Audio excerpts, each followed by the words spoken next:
السلام عليكم. habeen wanaagsan, maalin wanaagsan, waqti walba ay ku tahay wanaagsan. Isku soo naqad wanaagsan anigoo caafimaad qabo iyo idinkoo dhammaan in rajeynayo caafimaad. Caawa waa barnaamijyadii aan naga sugayseen. Waa barnaamij aan la yaabay gabar Soomaaliyeed oo xijaaban ayaa wiil Soomaaliyeed jacayl dhexmaray.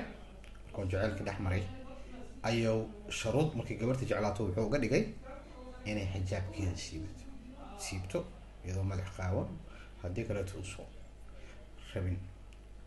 bal intaad ugu gadagelin horta bal wax yar kala daawada. Soomaaliga horta qabiil iyo tol ba u waalateen, wallahi qabiil iyo tol ba u waalateen. gubadha diintiini caadi kama soo leys kullee daaro diin male. war hadduu qof diin ka baxay daarood kastaba diin kama bixin. waa maqashay haddaan imika qof xun yahay ciise kastaba uu xun yahay lagama oran karayo. laxdar dhashaad tahay, wallahi run baan kuu sheegayaa. anu qofka nuucaaga iyo kalaan ka yaaba. gubadha diintiini caadi iska celiya, daarood kastaba ha qabsanina. anu qof qabiilna ma caayo, qabiilna iyo tol igama gelin. gabadha diinteedii caayidaan soo caayay, waanan caaya. adduunkana waa lagu yaraynayaa inta iyadu kasoo noqonayso. anu uma diidano masiixi inay noqoto, laakiin nabiy muxamed sallallahu alayhi wasallam waxay caayidaan u caaya. waa maqashay taa daraadeed qof qabiil tol caayo anigu ima cajibiyo. waxba ha iisoo qoro. coon baa tahay, lax dhashay baa tahay adigu. waa lax naftaadii bisinka.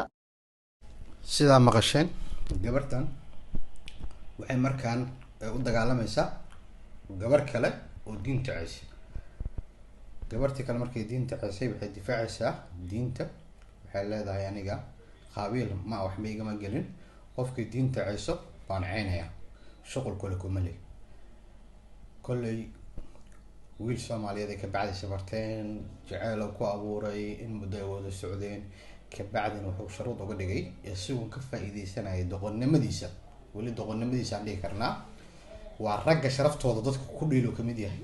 maxaa yeelay gabarta muslimadda waxaa lagu yaqaanaa xijaabka. wuxuu yiri xijaabka iska dhig haddaa aniga nolol inaan wada wadaagna rabtid. maxaa yeelay xijaabka duqa ayaa ugu eg tahay. xijaabka waa fatuud, waa ma sheegi kari kolley inuu hadalkii hore daba socdaa laga yaabaa. islaamnimadiisa shaki ku jirta. maxaa yeelay qof dhahayo gabar islaam ah oo xijaaban xijaabka iska hor waa wax aada looga xumaado. kaas ma ku tilmaami karno wax wanaagsan. waa wax laga yaqsado, waa wax aada looga xumaado. gabar Soomaaliyeed oo xijaaban inaad tiraahdo xijaabka iska siib haddaa rabtid inaan nolol isla qaado. maxay tahay nolosha naagta madaxeeda udeeda u fiida aan leedahay madaxa iska fiid inaan nolol wada qaadanaa aan rabaa. kan ma garanayo wuxuu yahay, kolley ilaah baa og. laakiin aniga bal qaybta dambe iyo wax yar nolol daawado. isqaawi hadda aniga ina ilaa noolaanaysid buu iga yiri inanku noloshaydiyo taadii hadda isqaawin weydoon kala baxayna. imika hadeertole waan sii daayay, cod baan sii daayay, dadka ku dhanba iga yiri ilahanay huno ha isqaawinin, kaan kuma jeclawa. ka kulee shalmada haddaa xijaabata kuma jeclo. wala saaween haddaa xijaabata anigu kuma rabo. yani imika waxaad tahay gabar yar oo qurux badan.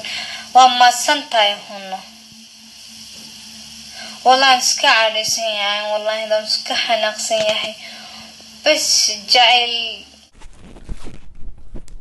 كاس ما جعل هاي قبرتوها مايا هدو جعل هاي قف جعل سلانت هذا وقاون نجيت كمرتم ما جرتو بنتيس كذائب وكقاري محايا لي مقابل يا آيتين كهرباء مدح فيدو مايا وحشو عنايا ما سيدي إذيك ككسيسين.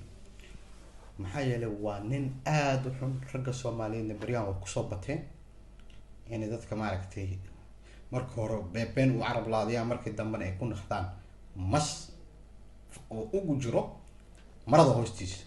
aad ayaan ugu xunnahay, kuma jeclaan leenahay, mana ku jeclo, mana ku rabiyo. mustaqbal iyo ayteen ma kaa rabiyo, waa beentiis. waana nin aada u xun oo rabo inuu sharafta hablaheena ku dhilo, warniyahow haddaana daawanaysid fadlan iska daay, ha ku dheelin sharafta hablaheena mar walba. waa wax badan ayaa laga soo, gabdhaha sharaftooda wax badan ayay ku faanaa, waa halka sharaf aan ku faano, waa halka sharaf oo adduunka laga yaqaano gabar xijaaban. war akhyaaray idinka bal fikradiina kasoo dhiibto, maxaa u aragtiin ninkaas? soo dhawaada mar walba, janaalkiina waa janaalkeena, waa janaalka Saki Midnimo. kusoo dhawaada, waa isku soo noqon dambe insha allah.